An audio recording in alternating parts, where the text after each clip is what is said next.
Abundant success के पीछे सालों की मेहनत होती है, एक पागलपन होता है उस सपनों के लिए, और बचपन से एक ऐसी पागलपन था एक माली के बेटे में फुटबॉल को लेकर, और इस पागलपन ने इस बंदे को क्रिस्टियानो रोनाल्डो बना दिया, जो आज हर फुटबॉल लवर की दिल की धड़कन है। दोस्तों, मैं बात कर रहा हूँ फुटबॉल की पहचान क्रिस्टियानो रोनाल्डो की। आज ये सब जानते हैं कि ये बंदा अरबों के बंगलों में रहता है, करोड़ों की घड़ियों में घूमता है, पर इस कामयाबी के पीछे की स्ट्रगल और नंबर 1 बने रहने के लिए जो मेहनत है उसे कुछ ही लोगों रोबोरो है। और आज की वीडियो में इस बंदे के कुछ किस्से सुनने के बाद आप भी बोलोगे कामयाबी इस बंदे से दूर रह ही नहीं सकती। रोनाल्डो के कोच बताते हैं एक रात को उन्होंने अपनी ऑफिस की खिड़कियों से पेड़ों को हिलते हुए देखा। उन्हें लगा कि कोई मीडिया वाले शायद जासूसी कर रहे हैं, पर पूछताछ के दौरान उनको पता चला कि रोनाल्डो जंगल के पेड़ों के बीच रात को अकेले प्रैक्टिस कर रहे थे ताकि अपने स्किल्स को और इम्प्रूव कर सके। जब ट्रेनिंग के बाद बाकी टीममेट सवाल लेने चले जाते थे तब यह बंदा अकेले प्रैक्टिस करता रहता था। जहां हमारी 6 बजे ऑफिस छूटना होता है वहां हम 5 बजे तैयार हो जाते हैं, क्योंकि हम जो कर रहे हैं उसमें हमारी पैशन ही नहीं है। हम तो बस किए जा रहे हैं, भीड़ का हिस्सा बन के चल रहे हैं। अकॉर्डिंग टू रिसर्च 96% लोग अपने पैशन को फॉलो नहीं करते, और ये 96% लोग उन 4% लोगों के लिए काम करते हैं जो 100 बार हारने के बावजूद भी अपने पैशन को गिव अप नहीं करते। लूजर्स हमेशा बहाना बनाते, घर वाले सपोर्ट नहीं कर रहे, स्किल्स नहीं है, पैसा नहीं है, वगैरह वगैरह, पर विनर्स ऐसे हालातों में भी रास्ते खोज ही लेते हैं। रोनाल्डो की लाइफ में भी कोई मुश्किलें आई। 12 साल की उम्र में इस बंदे को फुटबॉल के लिए अपनी फैमिली से दूर होना पड़ा।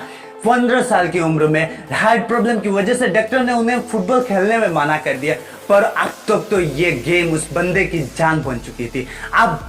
अब इनके पास 2 रास्ते थे, या तो फुटबॉल छोड़ दो या एक रिस्क की सर्जरी कर दो, और बेशक इस बंदे ने दूसरी रास्ता चुना।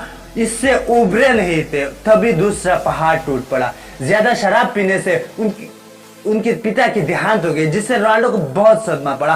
पिता के बाद घर के खर्चे चलाने के लिए उनकी मां को घर घर जाके काम करना पड़ा। इतनी मुसीबतों के बावजूद इस बंदे ने अपनी पैशन को नहीं छोड़ा। यह होता है पागलपन, अपनी पैशन को लेके, अपने सपनों को लेके, और ऐसे पागल लोग आगे जाके दुनिया के लिए मिसाल बन जाते हैं। रोनाल्डो की फिटनेस कोच बताते हैं कि चैंपियंस लीग खेलने के बाद जब रोनाल्डो रात 2 बजे शहर लौटते तब उनके सारे साथी घर चले जाते थे, लेकिन ये बंदा सीधा ट्रेनिंग सेंटर जाके वर्कआउट करता रहता है। इतनी मैच जीतने के बाद आज ये बंदा दुनिया के सबसे महान खिलाड़ी के बंदे के बाद भी ये बंदा रुकने की नाम ले रहा है। और ऐसा ही कुछ होता है विनर्स का एटीट्यूड, जो दूसरों से नहीं खुद की कल से compete करते रहते हैं, खुद को और बेहतर बनाने के लिए। और ऐसा नहीं कि रोनाल्डो से ज्यादा टैलेंटेड प्लेयर्स नहीं है, पर इस बंदे की जितना हार्ड वर्क कोई नहीं कर सकता।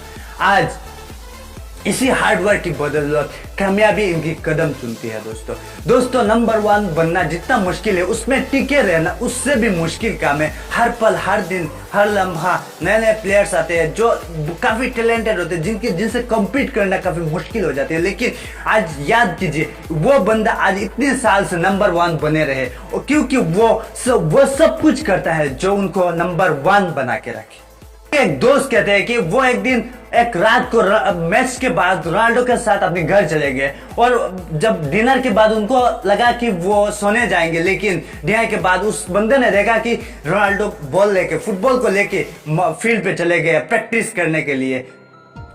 दोस्तों, आज शायद आपके पास बहुत सारे प्रॉब्लम्स है, लेकिन याद कीजिए रोनाल्डो को, जिनकी माँ घर घर जाके काम करती थी, जिनको डॉक्टर ने दौड़ने में मना कर दिया था।